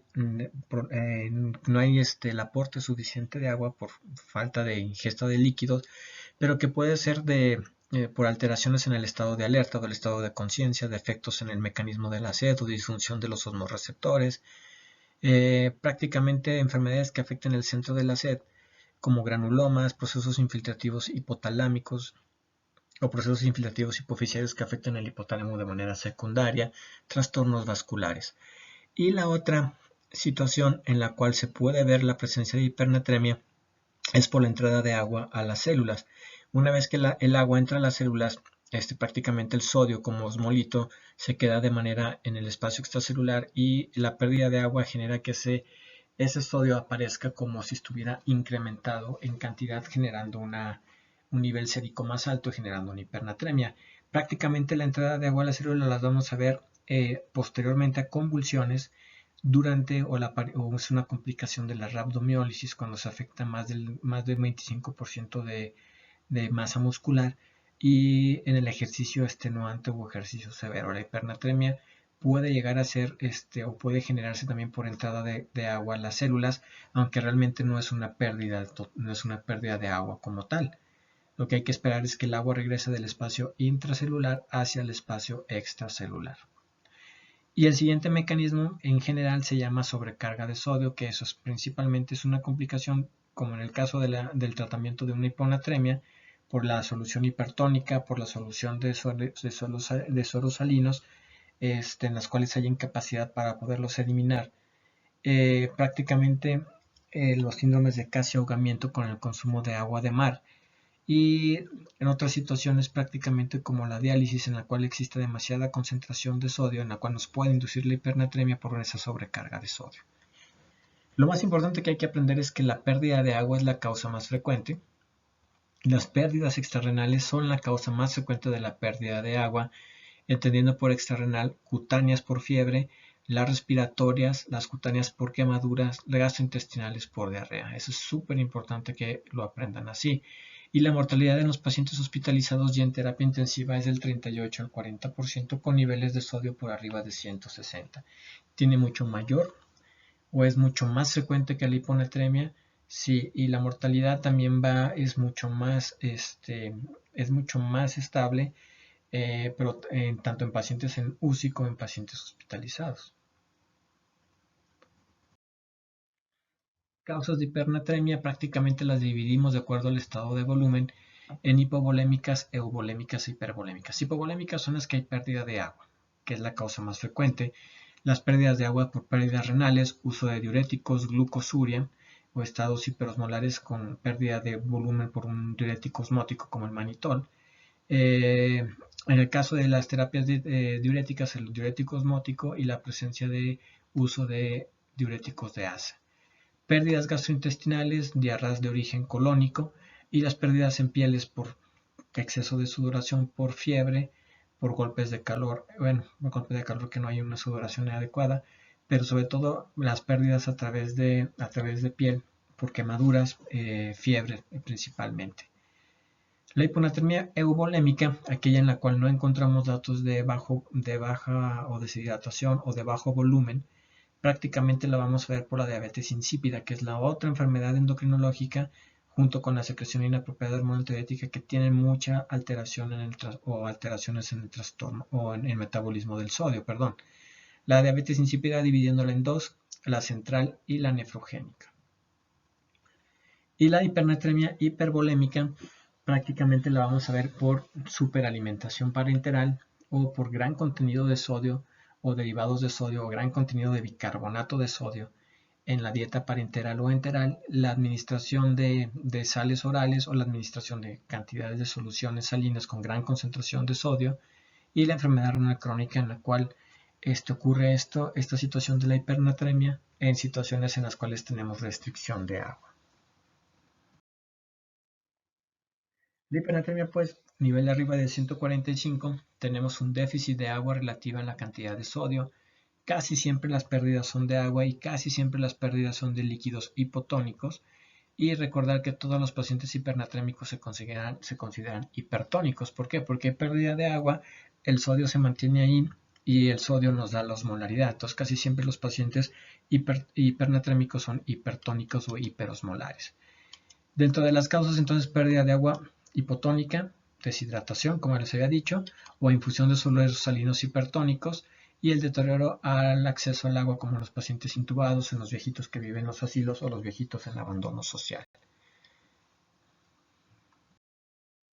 Protocolo de estudio muy parecido a la hiponatremia. Medimos el sodio plasmático, si está por arriba de 145 es una hipernatremia. Podemos calcular o medir la osmolaridad plasmática, aunque ya sabemos que por definición son hipertónicos. Tercer paso sería la medición de la osmolaridad urinaria y el cuarto paso la medición del sodio urinario. Prácticamente entonces la hipernatremia, si tenemos una osmolaridad por arriba de 700-800 miliosmoles, que era una densidad urinaria entre 1.020 y 0.25, prácticamente medimos el sodio en orina, y el sodio en orina, si es menor de 25 miliequivalentes por litro, nos dice: tienes una pérdida extrarrenal de agua, gastrointestinal o insensible a través de pérdidas cutáneas o respiratorias. O la otra causa que puedes llegar a tener son los incrementos de los osmoles intracelulares por estado de convulsión o paso de agua de manera intracelular después de un ejercicio intenso. Si la osmolaridad urinaria está por arriba de 700 u 800, que aquí nos quedaríamos ya con la cifra de 800, y tenemos un sodio mayor de 100 a nivel urinario, entonces prácticamente me dice: estás perdiendo mucho sodio porque sobrecargarse la cantidad de sodio y es incapaz de reabsorber esa cantidad de sodio.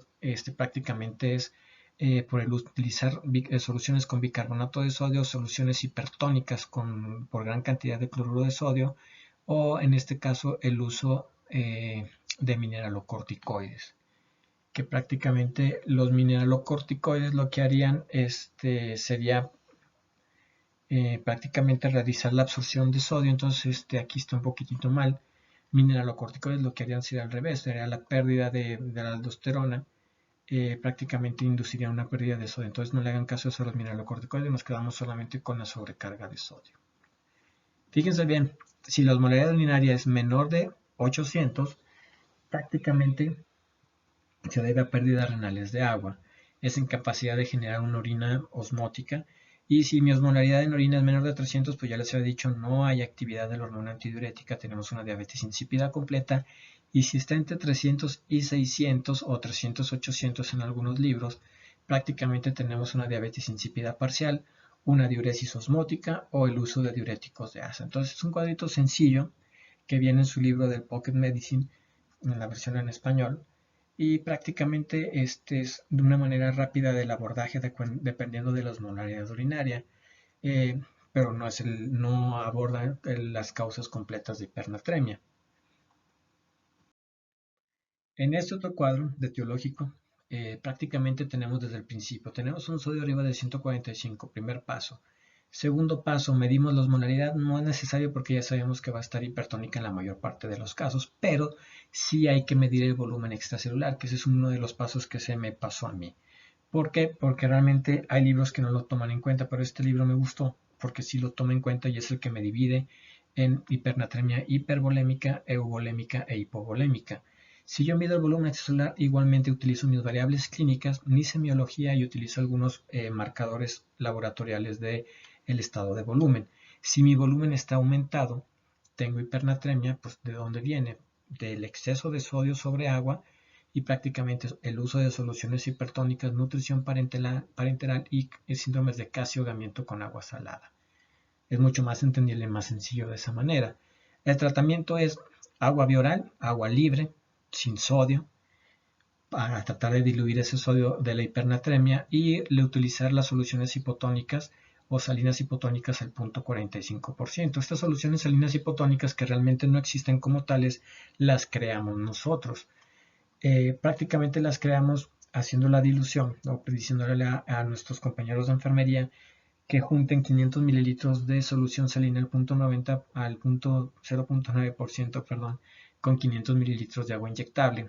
Se juntan dentro de una bolsa de 1 litro, se diluyen, y al momento yo tengo una solución salina al 0.45%, que solamente tiene 77 mil equivalentes de cloruro de sodio, la mitad de una solución salina normal. Por eso se llama de esa manera. Y puedo agregar algún otro diurético tiacídico para inducir la pérdida de sodio en caso de que tenga una sobrecarga de sodio junto con una hipernatremia con una cantidad de volumen. Si recuerdan, prácticamente para la hiponatremia los diuréticos tiacídicos estaban contraindicados. Utilizamos en cuestiones de hipervolemia diuréticos tipo ASA, furosemide, toracemide principalmente. Aquí sí tienen actividad como diuréticos dentro de la terapia para el paciente hipernatrémico, los diuréticos tiacídicos. Si nos vamos la otra división, y tenemos un volumen extracelular y con una hipernatremia con volumen extracelular normal, euvolémico o hipovolémico, en la cual también hay mayor pérdida de agua más que de sodio, prácticamente nos vamos a checar la osmolaridad urinaria a través de medirlo indirectamente con la densidad urinaria o a través de especificar que necesito que me midan la osmolaridad en el laboratorio. Si mi osmolaridad en la orina es baja, prácticamente menor de 300 o una densidad urinaria menor de 1.010, prácticamente tengo diabetes insípida completa. Mi tratamiento es para la diabetes insípida, agua vía oral, solución salina al 0.9% y prácticamente mi diabetes insípida tengo que establecer si es de origen central completa o origen completa nefrogénica. Todavía faltaría un siguiente paso para establecer el diagnóstico, pero ese diagnóstico etiológico prácticamente lo veremos en endocrinología. Si mi osmolaridad urinaria está entre 300 y 800 miliosmoles por kilogramo, prácticamente si tengo un poquitito de capacidad de concentrar la orina, hay un poquitito de hormona antidiurética y prácticamente tengo dos variantes. Puede haber pérdidas extrarrenales de agua más bajo aporte de agua o pérdidas renales de agua, es decir, pueden ser las dos. Las pérdidas extrarrenales siguen siendo a través de vía gastrointestinal, a través de la piel o a través de la presencia o el paso del líquido, en este caso líquido libre sin sodio, al tercer espacio.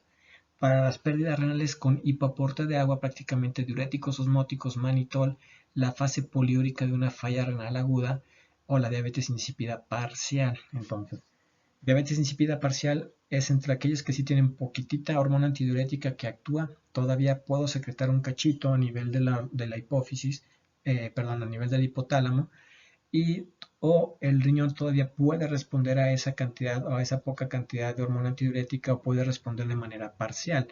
Por eso todavía tengo la capacidad de hasta 800 o 600 milosmoles de poder concentrar la orina. Prácticamente a estos pacientes se les da tratamiento con solución salina al 0.9% porque quiero reponer volumen. Acuérdense que son pacientes con volumen disminuido. Siempre y cuando esté disminuido el volumen no tenga datos de sequedad de mucosas, llenado capilar retardado, siempre tengo que reponer primero volumen con solución al 0.9%. Y si mi osmolaridad está por arriba de 800, significa que tengo una orina concentrada. Prácticamente me está diciendo que si estoy bien depletado de agua, tengo poco aporte de agua, tengo alguna enfermedad por hipodipsia primaria, pero tengo muchas pérdidas de insensibles de agua a través de la piel o a través del sistema gastrointestinal, pero está haciendo que concentre la orina demasiado. Prácticamente el tratamiento para estos pacientes es darle agua vía oral, solución salina al 0.9 para mejorar el estado de volumen y en caso de que sea muy alta la hipernatremia, empezar a utilizar solución salina hipotónica al 0.45%. Entonces, claramente, este cuadrito nos muestra las diferencias que puede haber de acuerdo a la osmolaridad urinaria, complementando lo que vimos desde fisiopatología entre las pruebas de valoración de valoración de la función renal y el urinálisis, para qué diablos me sirve medir la densidad urinaria dentro del examen de orina. Entonces, recuérdense que la densidad urinaria prácticamente me da el valor indirecto de la osmolaridad. Por eso es importante que se aprendan los valores que les puse en esa presentación. Clínicamente tenemos causas comunes en un paciente que puedan dar o que acude a consulta externa a ambulatorios de hipernatremia. Pérdidas insensibles en pacientes residentes de asilos viejitos por fiebre, por infección, normalmente o negligencia de personas mayores o abandono social. Es una causa bien frecuente que luego les mandan a hablar de algún asilo para valorar a un paciente y se encuentra que el paciente está súper deshidratado porque nadie se acordó de darle agua en 2 o 3 días. Pérdidas gastrointestinales por vómitos o diarreas requieren pérdida de acceso o la pérdida de acceso de agua libre. Tienen mucha pérdida pero no tienen la entrada suficiente de agua y prácticamente también puede ser desde abandono, tanto para niños chiquitos como para personas mayores. Medicamentos. Causas de síndrome de diabetes insípida nefrogénica, que prácticamente es una de las causas. Si yo tengo un medicamento y ese medicamento necesita de las bombas de secreción del túbulo proximal, prácticamente también pueden llegar a tener efecto o afectación del asa de Henle y del túbulo colector medular. A nivel del túbulo colector medular, muchos medicamentos también son capaces de concentrarse cuando son dados o cuando están en dosis tóxicas prácticamente generan o que se genere menos cantidad de receptores para la hormona antidiurética, que eso sería realmente la causa de la diabetes insípida nefrogénica. Disminuyen su cantidad, disminuyen esa cantidad y esa capacidad de responder al ADH.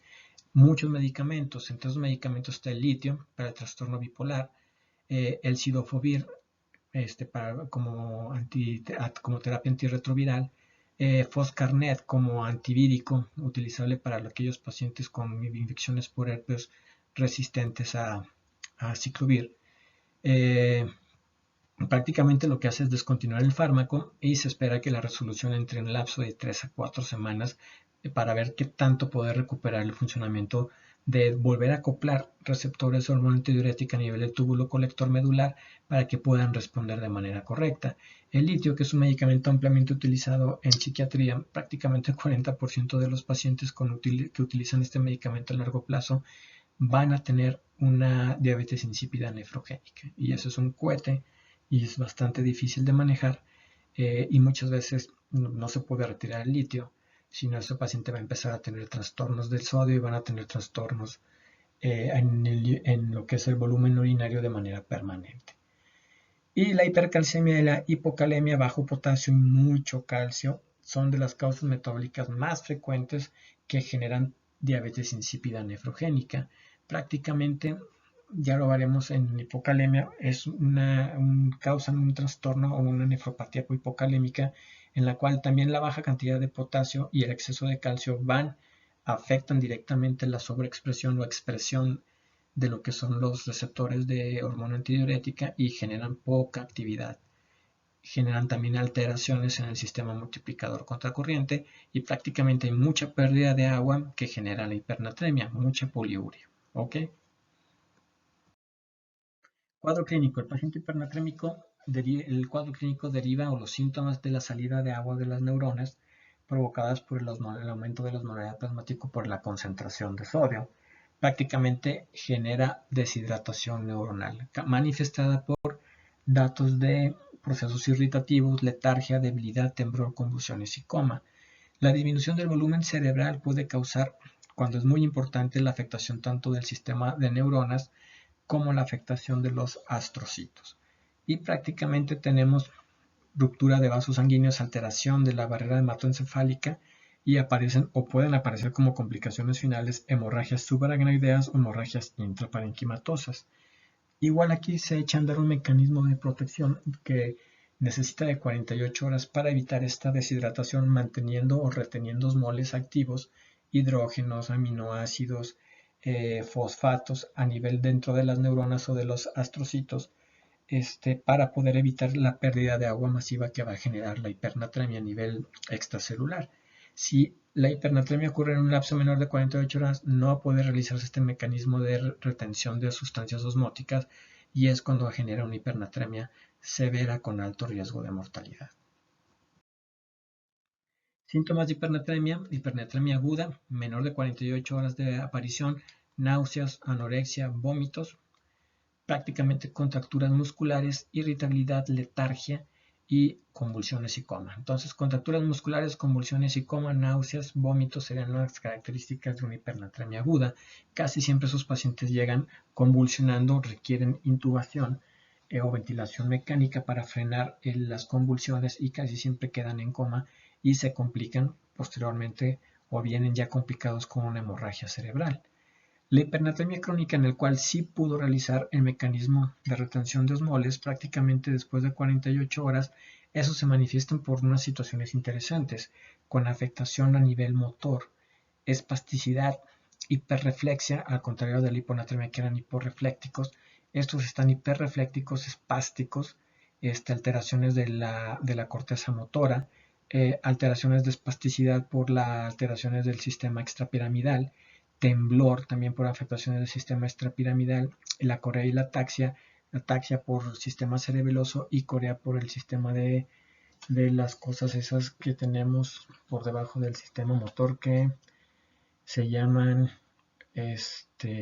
putamen globo pálido, principalmente que generan estos trastornos de corea y de trastornos del movimiento.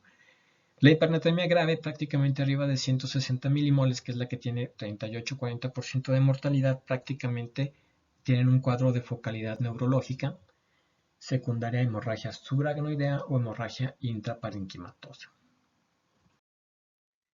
Ahora, hay otras manifestaciones importantes que debemos de conocer. Si yo tengo un paciente con hipernatremia, tengo que ir a valorar también el volumen de orina. Si está poliúrico, pues yo ya sé dónde está perdiendo agua, ¿no? A través de la orina, pero tengo que ir a medir con mi pobre examen general de orina de 20 pesos la osmolaridad urinaria. Y la osmolaridad urinaria a través de la densidad. Si tengo una densidad menor de 1.010 o menos de 300 milosmoles, es una diabetes insípida que puede ser central o nefrogénica, pero es completa. Y esa es la causa de la hipernatremia con poliuria. Si tengo una diuresis osmótica, tengo hipernatremia poliúrica y tengo una densidad urinaria entre 300 y 800, aunque casi siempre es arriba de 800, prácticamente tengo una diuresis osmótica. Tengo algo que está jalando agua y perdiendo agua a través del riñón.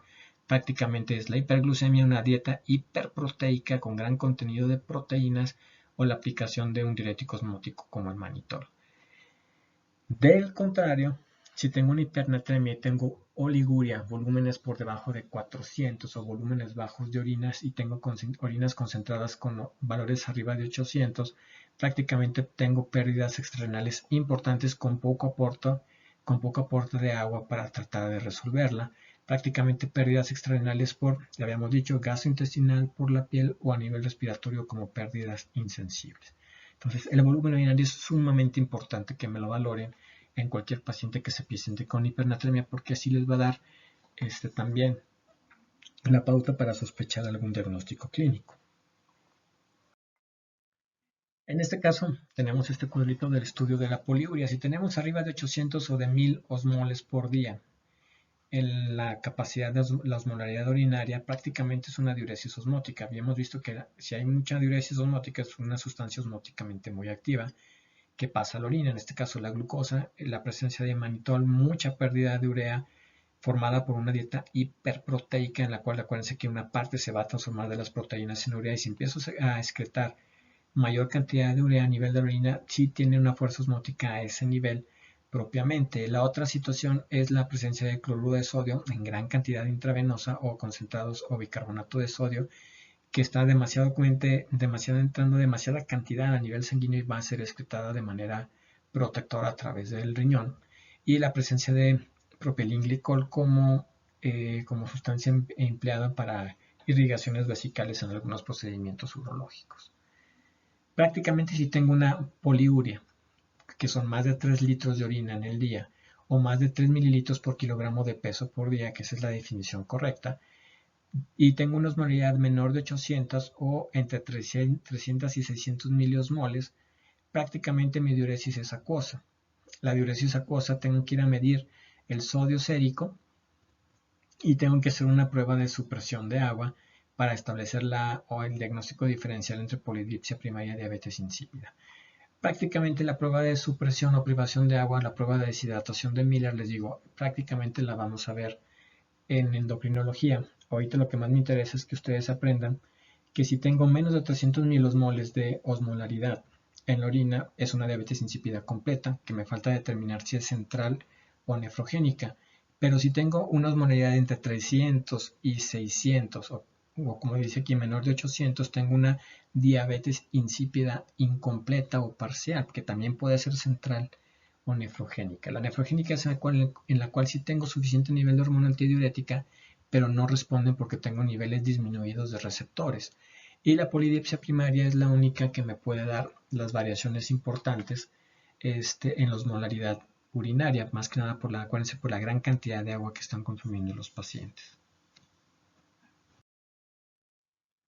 Diabetes insípida, pues, es prácticamente la central en la nefrogénica, muchas drogas, litio, pero aquí lo más importante que necesito que recuerden es la hipercalcemia y la hipocalemia como situaciones que generan la diabetes insípida nefrogénica y la recuperación de una fase de recuperación o fase política de una falla renal aguda o una necrosis tubular aguda y una desobstrucción de una falla renal posobstructiva ese que también te lleva a gran pérdida de agua por esta cantidad de sustancias que se están arrojando después de desobstruir un riñón único o quitar una próstata hipertrofiada que estaba bloqueando la salida de orina.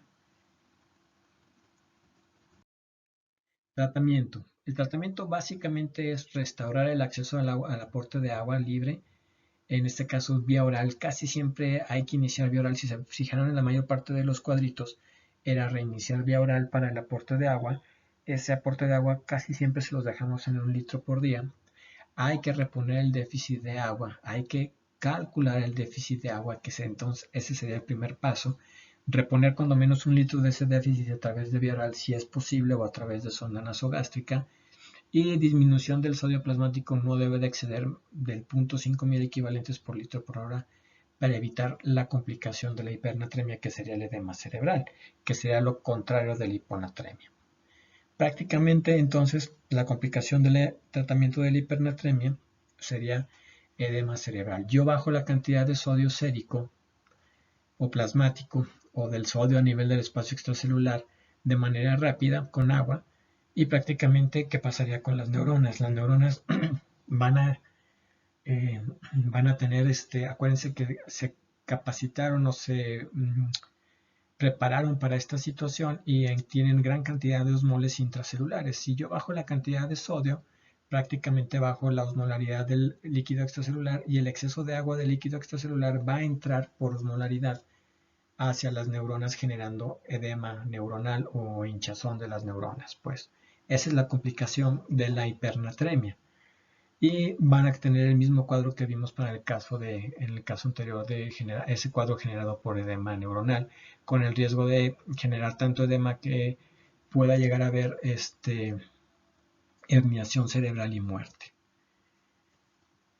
Prácticamente para el tratamiento vamos a utilizar soluciones al 0.9% y soluciones hipotónicas, que es la solución al medio molar, que es a 0.45, y la solución glucosada al 5%. La solución glucosada, recuerden que no tiene nada de sodio, es agua libre, al igual que el agua que yo puedo tomar, el agua natural, y prácticamente es agua para diluir la cantidad de sodio elevado que hasta nivel sérico, que es la hipernatremia. Esta otra situación, el tratamiento de acuerdo al volumen extracelular. Si mi paciente es tipo volémico, siempre le voy a poner solución salina al 0.9% hasta mejorar la volemia, mejorar la presión arterial, mejorar la presión de pulso o el pulso, etc. Posteriormente continúo con solución de suero hipotónico al 0.45 o solución al 5%. Si tengo una hipernatremia hipervolémica, realmente la reposición la realizo con solución glucosada al 5%, añadiendo furosemide, y furosemide en un bolito de 40 miligramos o de 20 miligramos como en el caso de la hiponatremia. Y prácticamente recuérdense que estos pacientes pueden ser pacientes con insuficiencia renal con restricción de líquidos, que prácticamente son los que vamos a encontrar en mayor cantidad hipernatrémicos e hipervolémicos. Aquellos pacientes hipernatrémicos con euvolemia o normovolemia prácticamente son los que tienen diabetes insípida.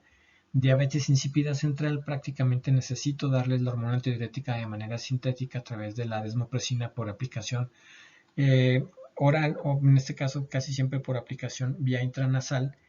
Y la diabetes insípida nefrogénica, que es retirar el medicamento que ocasionó la toxicidad, mejorar la hipocalemia o mejorar la hipercalcemia, y prácticamente se les da una dieta pobre en sodio, una dieta ligeramente hipoproteica, y se le va a dar un tratamiento a base de un diurético tiacídico como la hidroclorotiazida, y un medicamento como inhibidor de la producción de prostaglandinas como la indometacina. Que prácticamente esas dos cosas hacen que se genere mayor exposición de receptores de hormona antidiurética a nivel del túbulo colector medular, de manera importante, y es el tratamiento que se le da. Obviamente, si tú das un AINE de manera crónica, como la indometacina, vas a tener riesgo de generar otras alteraciones, y si estás dando un medicamento como la hidroclorotiazida, pues prácticamente también tendrás algún riesgo, como ya vimos, de una hiponatremia a largo plazo. Entonces prácticamente doy un medicamento para tratar de mejorar la situación de control de la hipernatremia, porque la hipernatremia mata más rápido que la hiponatremia, y prácticamente es un tratamiento que va a traer consecuencias también a largo plazo. La primera fase del tratamiento entonces es siempre calcular el déficit de agua, qué tanta agua perdiste, que parece que es la principal causa de la hipernatremia, para que tengas el sodio en ese nivel. El déficit de agua es esta fórmula sodio sérico menos 140, 140 que es un valor intermedio entre 135 y 145, que nosotros lo podemos variar hasta 145 dependiendo, depende hasta dónde quieres tú corregir tu sodio. Es decir, si estás en 160 y lo quieres corregir a 140, prácticamente utilizas esta fórmula. Si estás en 160 y lo quieres corregir a 145, modificas ese valor de 140 tanto en el numerador como en el denominador para alcanzar ese valor. Sodio sérico menos 140 entre 140 por el agua corporal total. El agua corporal total es la misma fórmula que habíamos visto y prácticamente después de eso, de conocer qué tanta déficit de agua, tenemos que establecer con la misma fórmula de Adrogué la cantidad de agua o la cantidad de solución que le vamos a dar para tratar de corregir el sodio. Entonces es una modificación de la fórmula en la cual se cambia el parámetro de ese sodio sérico menos sodio infundido, se voltean para poder establecer qué tanta cantidad de agua o litro de agua de esa solución va a bajar el sodio en tanta aproximación o en tanta cantidad. Para eso también igual les voy a tener que enviar un ejercicio para que más o menos vean cómo se realiza este tipo de, de, de anotaciones y cómo se realiza la aplicación de esta fórmula. Líquidos para reposición, importante, ya la parte final. Prácticamente aquí tenemos un cuadrito en donde se especifican todos los tipos de soluciones, tanto en este caso son soluciones isotónicas, hipotónicas, hipertónicas, son soluciones cristaloides, aquí no les pongo nada de soluciones coloides, y como regla general, las hipernatremias se corrigen con poliuria, se reponen con agua libre, agua tomada, solución glucosada del 5%, mientras que las hipernatremias con oliguria se reponen con suero salino hipotónico o isotónico. Pero acuérdense ustedes, si mi paciente está hipovolémico, forzosamente le tengo que poner solución salina al 0.9%. La solución salina al 0.9% tiene 154 miliequivalentes de sodio, tiene 154 miliequivalentes de cloro y tiene una osmolaridad sumada de 308. ¿Sí? La solución al punto 45, o sea que se formaba entre 500 de solución salina al punto 9 con 500 de agua inyectable, tiene 77 para fines prácticos y tiene una osmolaridad de 553. Si nos vamos acá abajito, Ringer lactato, que es el Harman, tiene un sodio de 130, tiene un cloro de 110, un potasio de 4, tiene 27 mil equivalentes de bicarbonato y tiene 3 de calcio. Y tiene una osmolaridad de 273. ¿Qué significa eso de la osmolaridad? Pues obviamente la solución salina es una solución hipertónica, ¿no? Realmente, aunque sea solución salina fisiológica al punto 9, realmente su osmolaridad es alta con respecto al plasma. Mientras que la solución del Ringer lactato de Harman es 273, que realmente es hipotónica con respecto al plasma. Entonces, normalmente, la situación es que realmente no tenemos una solución ideal para poder emplear. Y por eso hay algunas situaciones o acotaciones en que primero utilicemos siempre solución salina al punto 9 para mejorar el volumen y después ya nos vamos al trastorno.